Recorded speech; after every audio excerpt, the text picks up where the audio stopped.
respond. Mr. Chair, do you have any response to the objection? Your Worship. Do you have a response to the objection? I do have a response, Your Worship. Yes.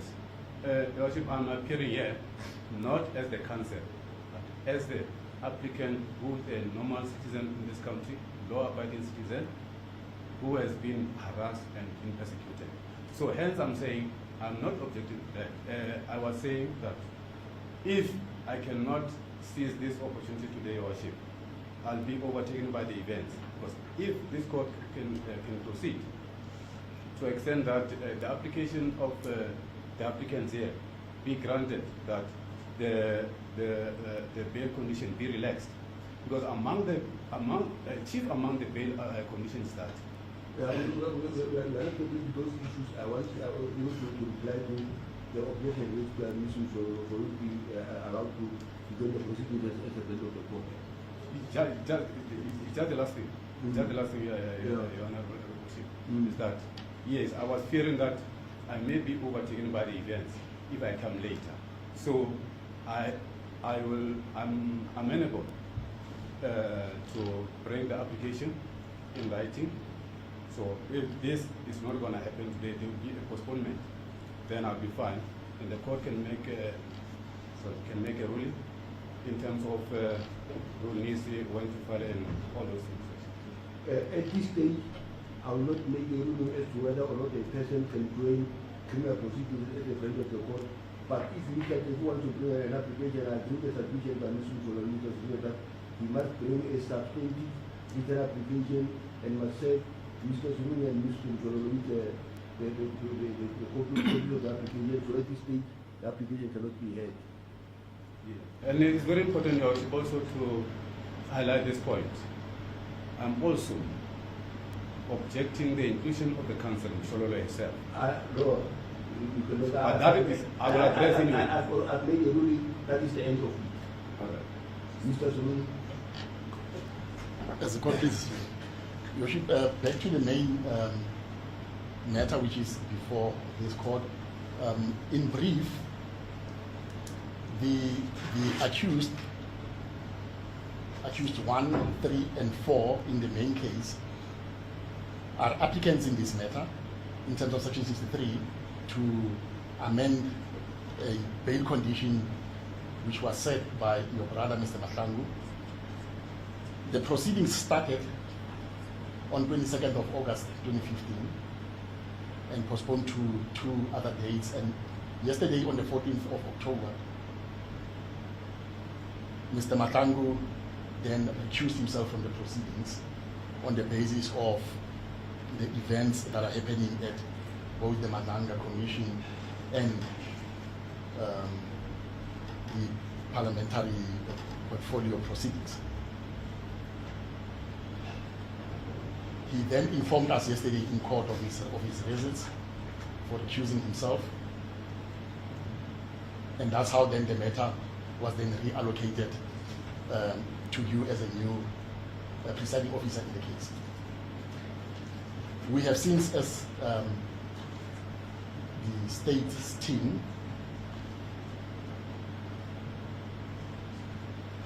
looked into the decision of Mr. Mahlangu to recuse himself, and we are of the special submission that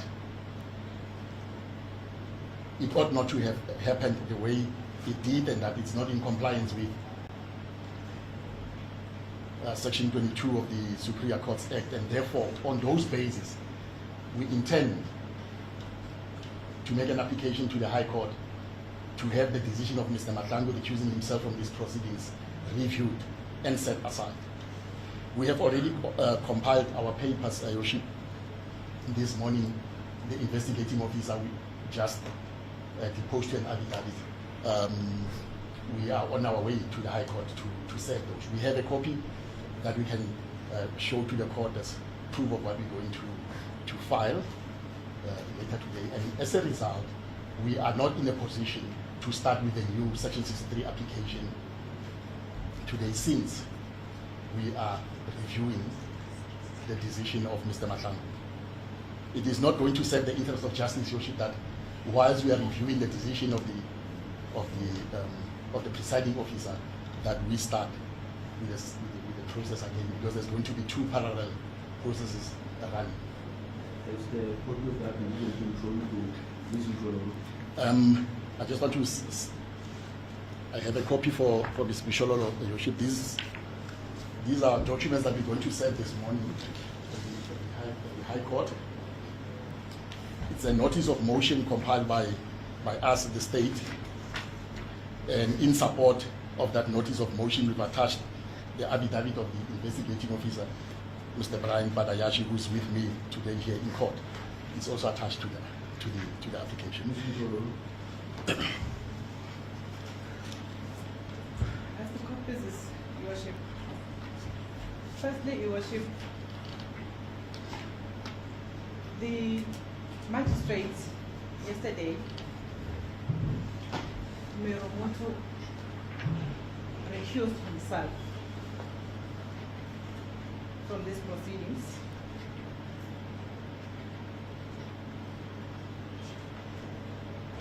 And we indicated, we have asked that if that is the case, that the magistrate has recused himself, that another magistrate be appointed and the court be allocated so that the application in terms of section 63, subsection 1 of the Criminal Procedure Act that we are bringing before this honorable court for the amendment of bail conditions be able to proceed before another judicial officer. Now, Your Worship, the state makes the submissions that they intend to review such an application, such a ruling by the magistrate, which is a recusal. And there are no bases placed before this honorable court showing the prospect of success in that review as the state reviewing the magistrate when the magistrate himself has recused himself. The requirements for the review, the basis and the grounds for the review have not been placed before this honorable court. I have not been served, we have not been served. I'm sitting next to me, my instructing attorney, Mr. Fiongwani. We have not received, we have not been served with any papers for the application for any intended review. My submission, Your Worship, is that these proceedings, the application in terms of section 63 cannot be prohibited or cannot be prevented, cannot be disallowed to proceed because of the wishes of the other party. If the state intends to bring such a review application, they have a right to do so. They have a right to file their application. We will be served.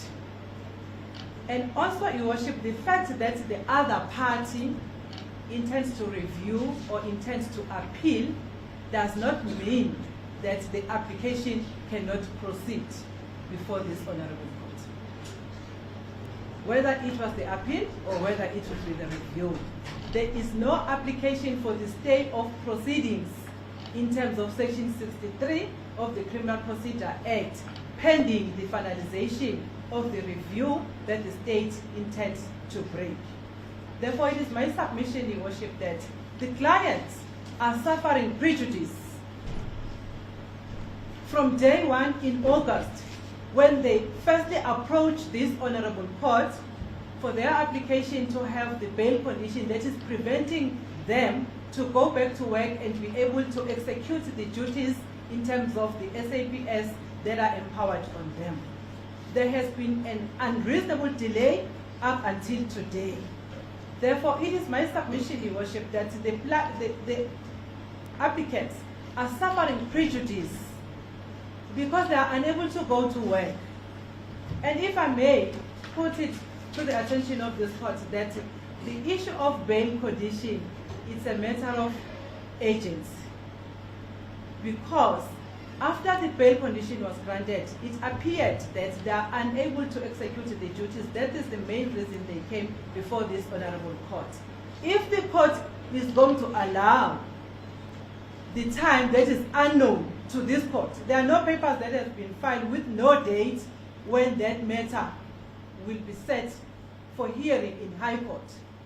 So it means the applicants will be prevented from going back to their work when the suspension of when the letters of their suspension from work has been lifted up by the National Commissioner. The National Commissioner, the state is aware that the National Commissioner has lifted up the suspension and had said under oath, Your Worship, that they must go back to work. That is the reason we are here, where we had to approach this Honorable Court to have that bail condition amended. In the event, my Lord, I submit that the court is inclined to grant the state, which has never happened in our law, to grant someone to proceed with the review because we have no papers that have been filed in court. I would ask that the bail condition that you are asking that it be amended pending the finalization of the review that the state intends to file.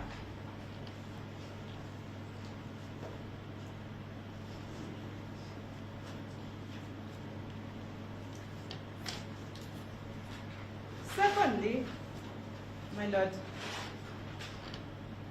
this is a bail application. The ruling for the magistrate is not even appealable. And it does not necessarily mean that the bail... The ruling on recusal. That does not necessarily mean that the proceedings for the bail application, for the amendment of bail application should be stopped. There is no rule preventing, there is no provision preventing this Honorable Court from hearing the application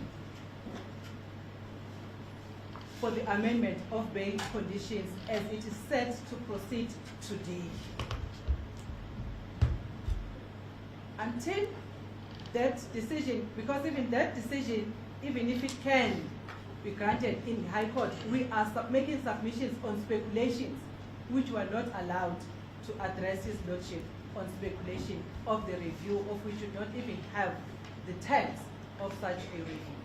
It's my humble submission, Your Worship, that this matter should proceed before this Honorable Court today to allow the applicants to go back to work pending the finalization of the review by the state as the court visits. Thank you, ma'am. Please stand up.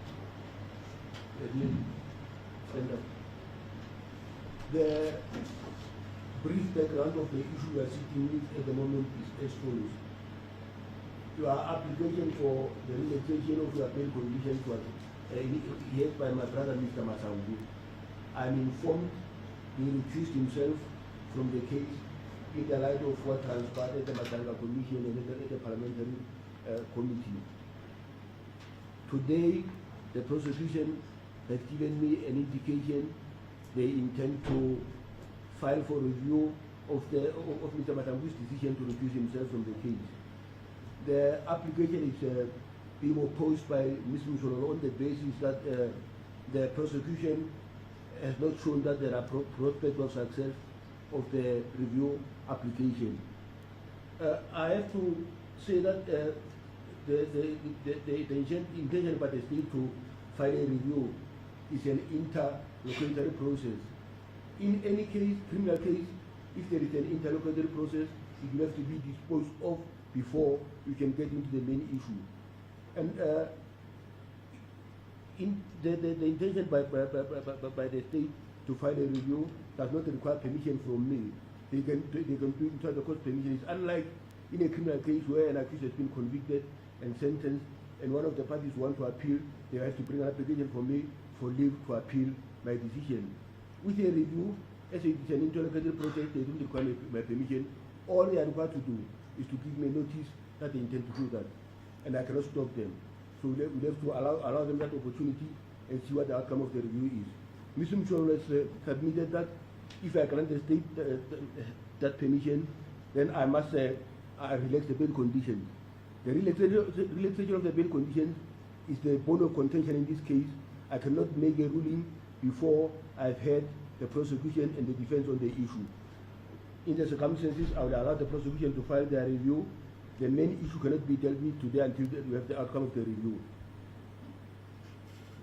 As the court please, Worship, may the matter then be remanded already? There was a date. What is the date? 6th.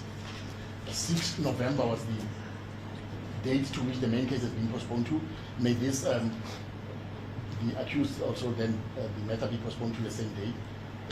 In the interim, we'll be filing our documents before the end of business today. Proof of service or of our notice set with the High Court will then be provided to the legal representatives and the clerk of the court. The 6th of November. The accused are on bail of 10,000 rand each. May it be extended.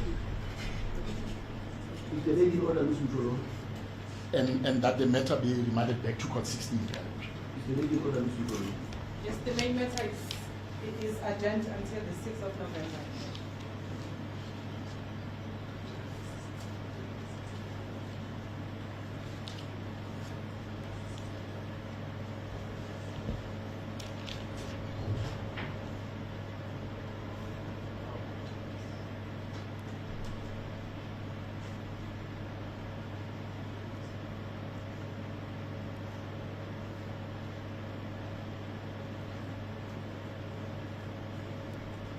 matter then remanded 6 November 2025, court 6 before outcome of the review application, day in court 8:30.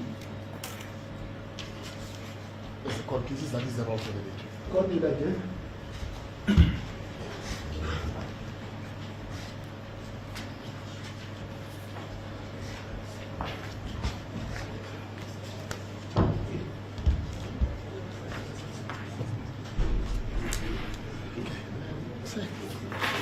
Documents how before that date.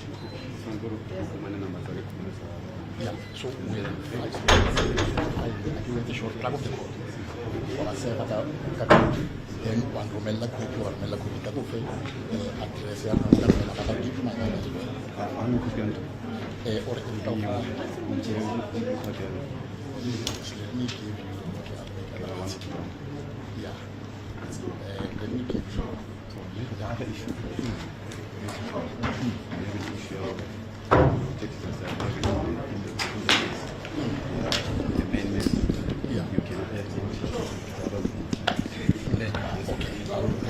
I'll make an appointment for you to see with them so we can hear